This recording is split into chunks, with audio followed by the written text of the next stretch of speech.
지난 2강과 3강에서 우리는 중력에 대해서 처음 학습하면서 낙하 물체 운동 모형을 기술하였습니다.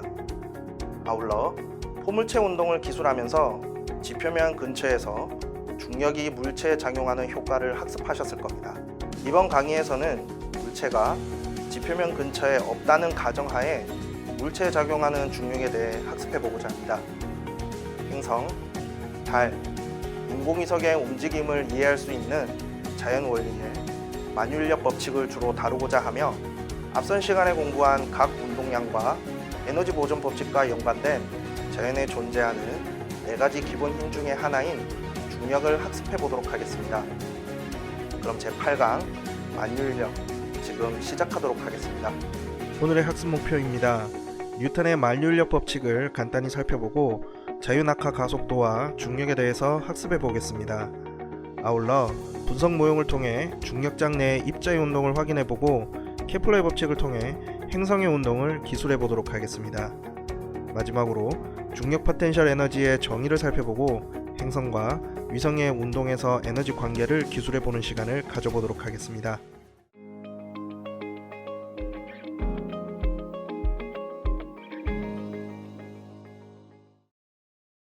사과나무 아래에서 낮잠을 자던 뉴턴이 나무에서 떨어진 사과의 머리를 맞았다는 일화가 있습니다. 뉴턴은 아마도 이 사건으로부터 사과가 땅으로 끌리듯이 우주에 있는 모든 물체는 서로 끌어당긴다고 생각하게 되었을 것입니다. 뉴턴은 지구 주위를 도는 달의 움직임에 대한 천문 관측 자료를 분석하여 행성들의 움직임을 지배하는 힘의 법칙이 사과를 땅에 떨어지게 하는 힘의 법칙과 똑같다고 주장하였습니다. 뉴턴의 만유인력 법칙에 따르면 우주의 모든 입자는 다른 모든 입자를 끌어당기며 그 인력은 두 입자의 질량의 곱에 비례하고 그들 사이의 거리의 제곱에 반비례하겠습니다. 질량 m1과 m2인 두 입자가 거리 r만큼 떨어져 있다면 중력의 크기는 다음과 같이 표현됩니다.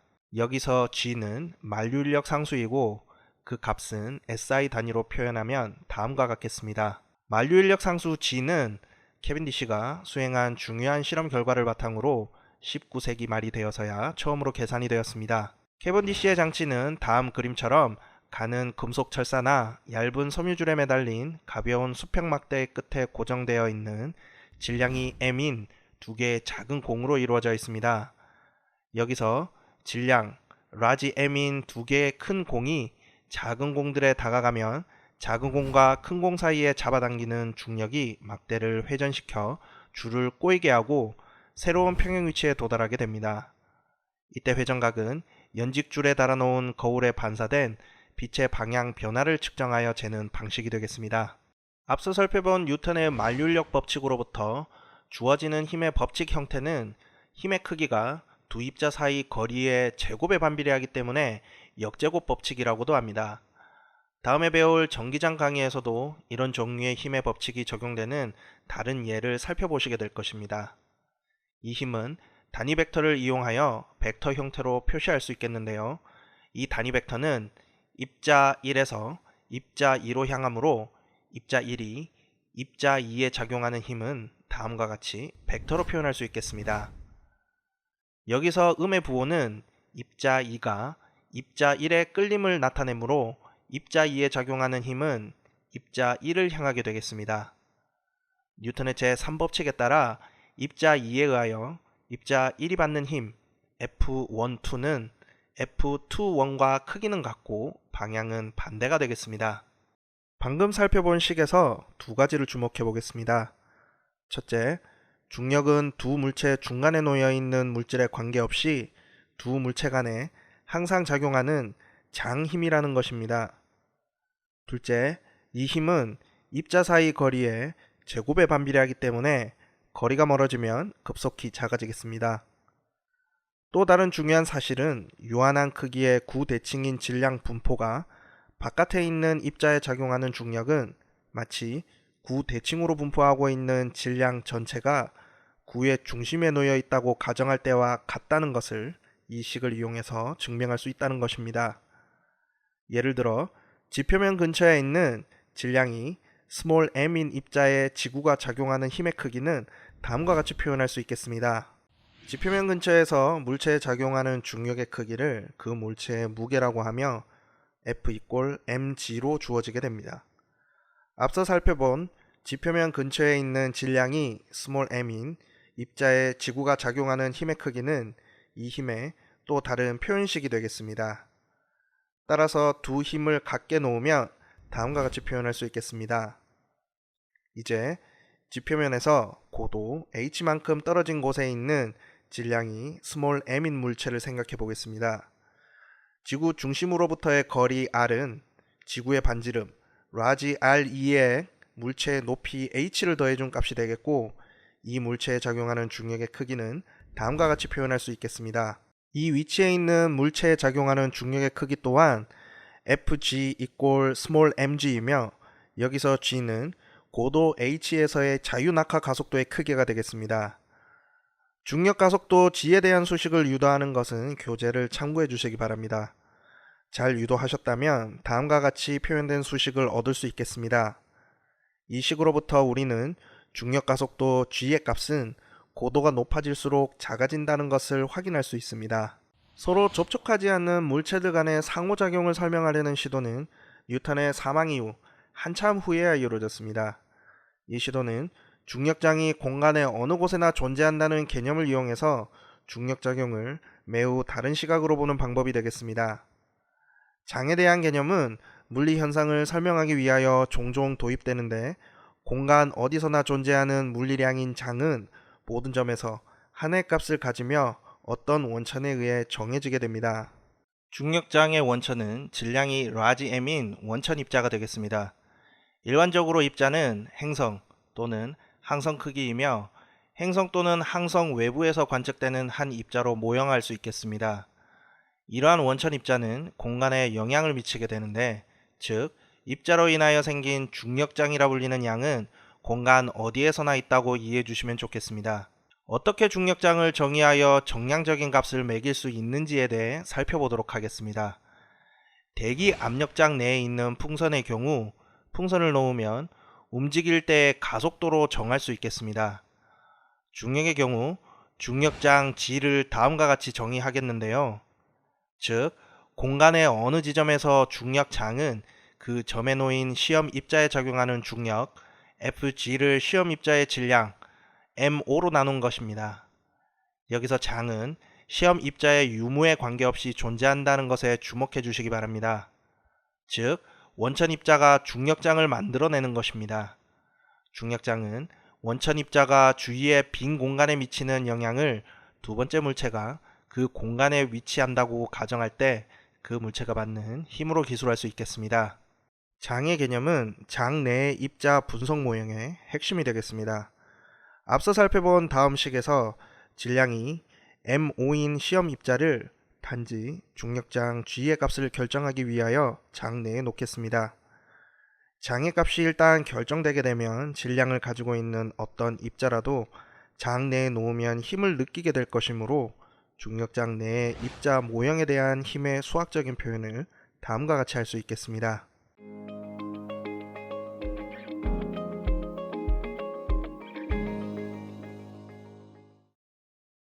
독일의 천문학자 케플러는 천문학자 브라헤의 조수였는데, 스승의 사후 그의 자료를 이어받아 행성들의 움직임에 관한 수학적 모형을 이끌어냈습니다.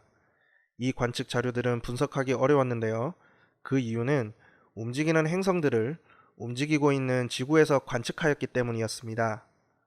수많은 힘든 계산을 통하여 케플러는 태양 주위를 도는 화성의 운동에 대한 브라헤의 자료로부터 성공적인 모형을 이끌어낼 수 있음을 알아냈습니다. 행성의 운동에 대한 케플러의 모든 해석은 케플러의 법칙이라는 다음에 세 법칙으로 요약할 수 있겠습니다.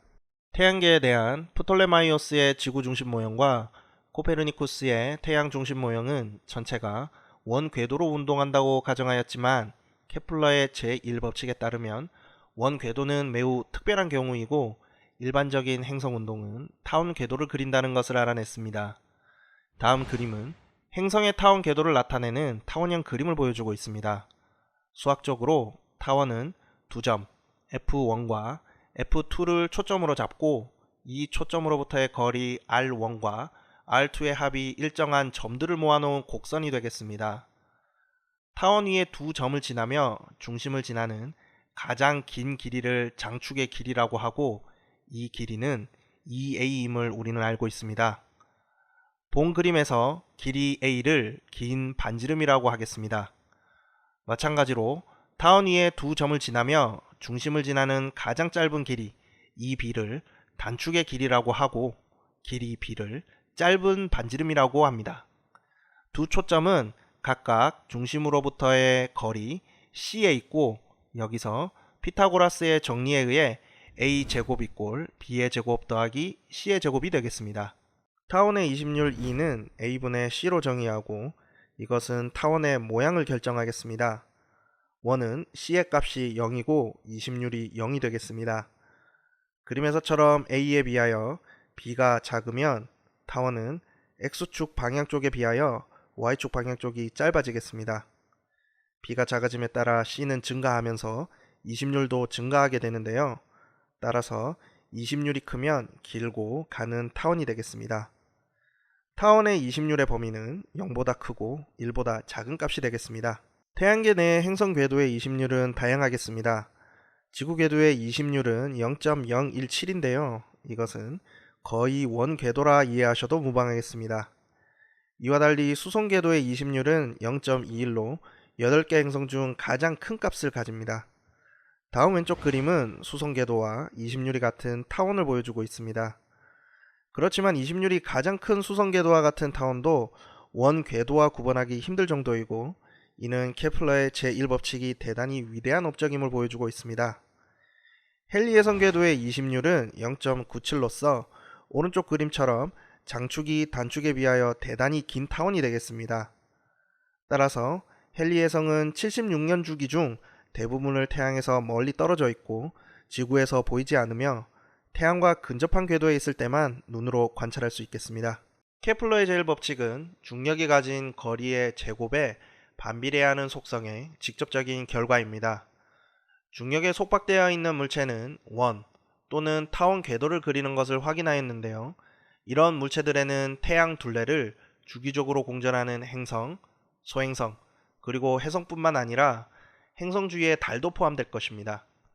또한 우주 먼 곳으로부터 태양 근처까지 왔다가 사라져버리는 태양에 속박되지 않는 유성체도 있음을 확인하시기 바랍니다.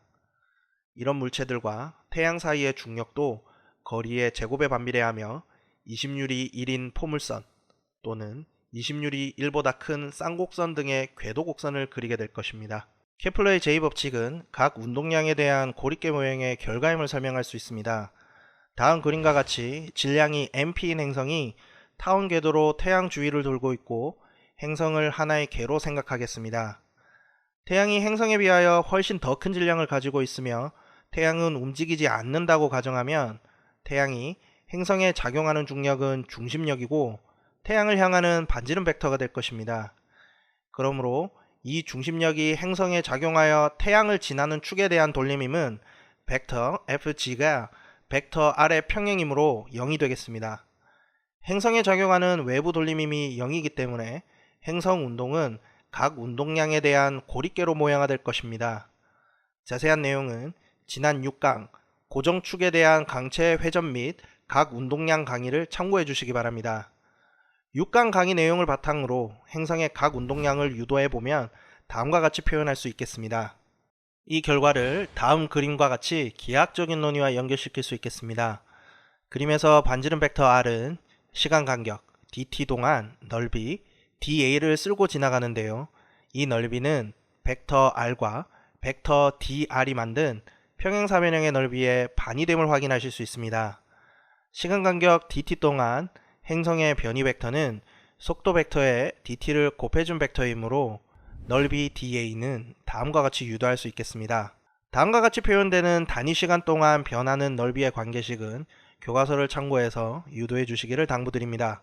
여기서 L과 MP는 모두 상수이기 때문에 케플러의 제2법칙에서 언급한 바와 같이 태양과 행성을 잇는 반지름 벡터는 같은 시간 간격 동안에 같은 넓이를 쓸고 지나간다는 것을 수식을 통해 확인할 수 있겠습니다.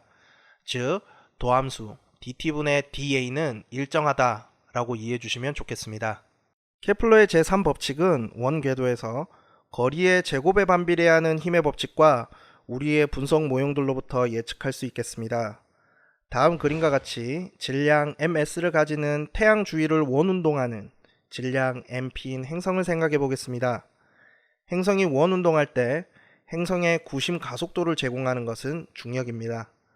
이때 행성은 알짜 힘을 받으며 등속 원운동하는 입자로 모형화할 수 있으며 여기에 뉴턴의 만류인력 법칙을 적용하고 교재 계산 과정을 통해 유도식을 정리하면 다음과 같은 주기와 관련된 표현을 얻을 수 있겠습니다. 이 식은 케플러의 제3법칙으로 주기의 제곱이 긴 반지름의 세제곱에 비례함을 뜻하는데요. 원궤도에서는 긴 반지름이 반지름이기 때문에 이 식은 원이든 타원궤도이든 성립하겠습니다. 비례상수 KS는 행성의 질량과 무관함에 주목하면 이 식은 어느 행성에나 적용됨을 알 수 있겠습니다. 지난 4강 개의 에너지 및 에너지 보존 강의에서 중력에 대해 상호 작용하는 물체들로 이루어진 개의 배열과 관련해서 중력 포텐셜 에너지라는 개념을 공부하였습니다. 그리고 이때 입자와 지구 개의 중력 포텐셜 에너지 함수는 매우 질량이 큰 물체, 예를 들어 지구 정도 크기의 질량을 가진 물체가 G인 중력장을 만들게 되고 질량 m인 매우 작은 입자가 그 장에 있을 때인 상황으로 제한되어 있었습니다. 또한 이 식은 물체가 G표면 근처에 있을 때로 제한되며 이때 G는 높이 Y에 의존하지 않는다고 학습하였습니다. 그러나 실제로 중력장은 R의 제곱분의 1로 변하기 때문에 앞에서 언급한 제약 조건이 있는 상황이 아니고 모든 곳에서 적용되는 중력 포텐셜 에너지 함수의 일반적인 표현식은 앞에서 표현된 수식과는 다른 것으로 예상될 것입니다. 어떤 개에서 이 입자의 위치가 바뀔 때 그 개의 포텐셜 에너지의 변화는 이 과정 동안 중력이 입자 변이를 바꿀 때 한 내부 일에 음의 부호를 붙인 값으로 다음과 같이 정의하였습니다. 이 식을 이용해서 일반적인 중력 포텐셜 에너지 함수를 구해 보겠습니다. 다음 그림과 같이 지표면 위의 점 A에서 B로 움직이는 질량 m인 입자는 다음과 같은 중력의 영향을 받게 될 것입니다. 여기서 음의 부호는 힘이 인력임을 나타내겠습니다.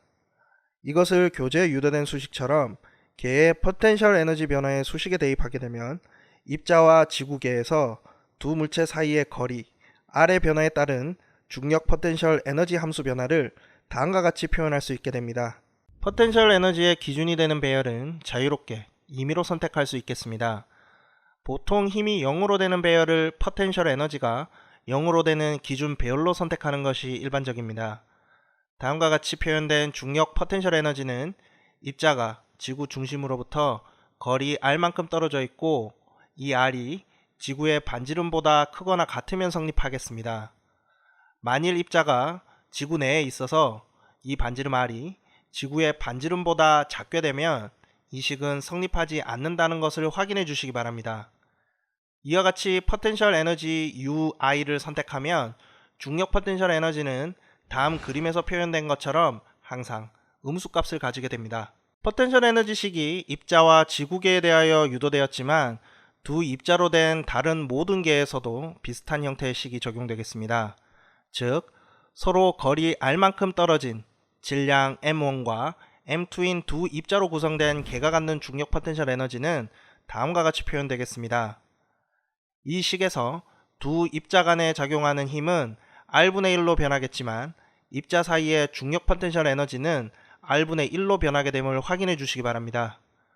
더욱이 힘이 인력이고 입자 사이의 거리가 무한대일 때 포텐셜 에너지가 0이므로 포텐셜 에너지는 음수가 됨을 확인해 주시기 바랍니다. 이런 개념을 3개 이상의 입자들에도 적용할 수 있을 텐데요.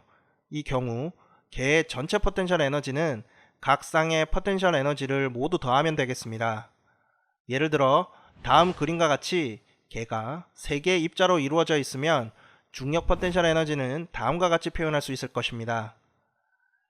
여기서 전체 포텐셜 에너지의 절대값은 모든 입자들을 서로 무한히 멀리 떼어놓는 데 필요한 일을 뜻한다고 이해해 주시면 좋겠습니다.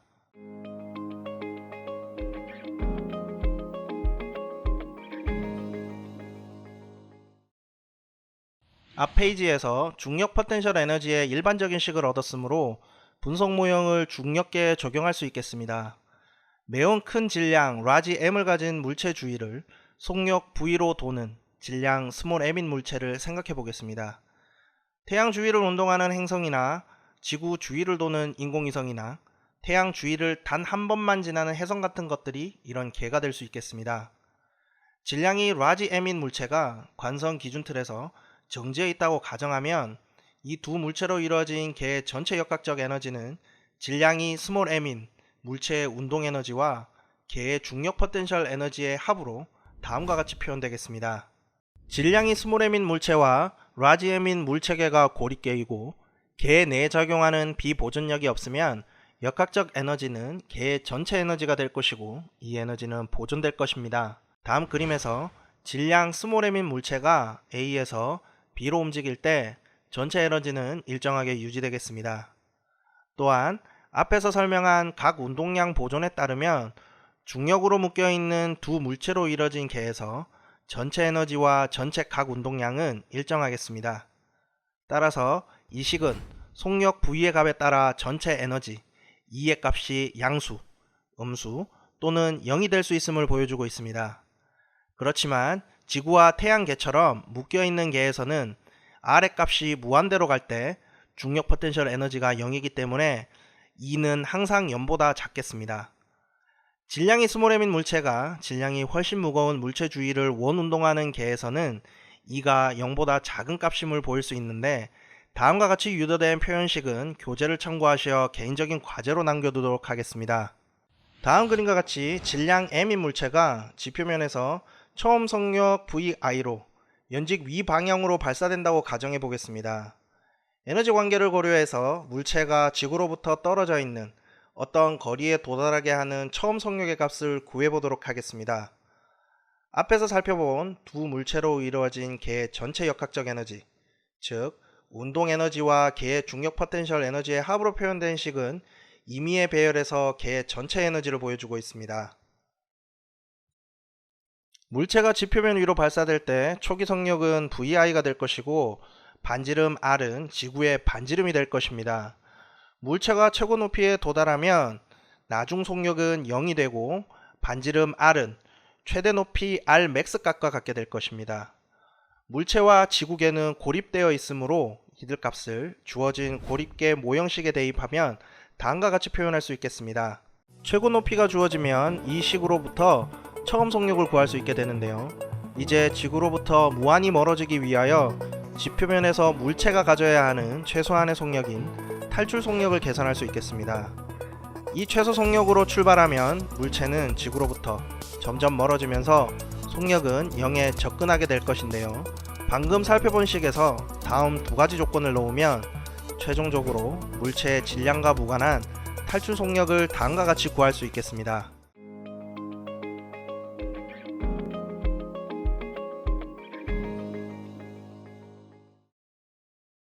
방금 살펴본 식에서 두 가지를 주목해 보겠습니다. 첫째, 중력은 두 물체 중간에 놓여 있는 물질에 관계없이 두 물체 간에 항상 작용하는 장힘이라는 것입니다. 둘째, 이 힘은 입자 사이 거리의 제곱에 반비례하기 때문에 거리가 멀어지면 급속히 작아지겠습니다. 또 다른 중요한 사실은 유한한 크기의 구대칭인 질량 분포가 바깥에 있는 입자에 작용하는 중력은 마치 구대칭으로 분포하고 있는 질량 전체가 구의 중심에 놓여 있다고 가정할 때와 같다는 것을 이 식을 이용해서 증명할 수 있다는 것입니다. 예를 들어 지표면 근처에 있는 질량이 스몰 m인 입자에 지구가 작용하는 힘의 크기는 다음과 같이 표현할 수 있겠습니다. 독일의 천문학자 케플러는 천문학자 브라헤의 조수였는데 스승의 사후 그의 자료를 이어받아 행성들의 움직임에 관한 수학적 모형을 이끌어냈습니다. 이 관측 자료들은 분석하기 어려웠는데요. 그 이유는 움직이는 행성들을 움직이고 있는 지구에서 관측하였기 때문이었습니다. 수많은 힘든 계산을 통하여 케플러는 태양 주위를 도는 화성의 운동에 대한 브라헤의 자료로부터 성공적인 모형을 이끌어낼 수 있음을 알아냈습니다. 행성의 운동에 대한 케플러의 모든 해석은 케플러의 법칙이라는 다음에 세 법칙으로 요약할 수 있겠습니다. 케플러의 제3법칙은 원궤도에서 거리의 제곱에 반비례하는 힘의 법칙과 우리의 분석 모형들로부터 예측할 수 있겠습니다. 다음 그림과 같이 질량 ms 를 가지는 태양 주위를 원운동하는 질량 mP인 행성을 생각해 보겠습니다. 행성이 원운동할 때 행성의 구심 가속도를 제공하는 것은 중력입니다. 이때 행성은 알짜힘을 받으며 등속 원운동하는 입자로 모형화할 수 있으며 여기에 뉴턴의 만류인력 법칙을 적용하고 교재 계산 과정을 통해 유도식을 정리하면 다음과 같은 주기와 관련된 표현을 얻을 수 있겠습니다. 이 식은 케플러의 제3법칙으로 주기의 제곱이 긴 반지름의 세제곱에 비례함을 뜻하는데요. 원궤도에서는 긴 반지름이 반지름이기 때문에 이 식은 원이든 타원궤도이든 성립하겠습니다. 비례상수 KS는 행성의 질량과 무관함에 주목하면 이 식은 어느 행성에나 적용됨을 알 수 있겠습니다. 이번 강의에서는 뉴턴의 만유인력 법칙을 통해 행성의 운동을 학습하고 자유낙하 가속도와 중력에 대해서 살펴보았습니다. 서로 접촉하지 않은 물체들 간의 상호작용을 설명하는 시도 속에서 중력장이 공간의 어느 곳에나 존재한다는 개념을 이용해 중력작용을 매우 다른 시각으로 보는 방법을 확인하였고, 케플러의 법칙과 행성의 운동에 관한 내용들을 조금씩 살펴보았습니다. 이번 장의 학습을 통해 행성과 위성의 운동에서 에너지 관계를 이해하고 지구로부터 무한히 떨어지기 위해 지표면에서 물체가 가져야 하는 최고 속도인 탈출 속력 또한 구할 수 있을 것이라 생각하며 제8강 만유인력 강의를 마무리 짓도록 하겠습니다. 감사합니다.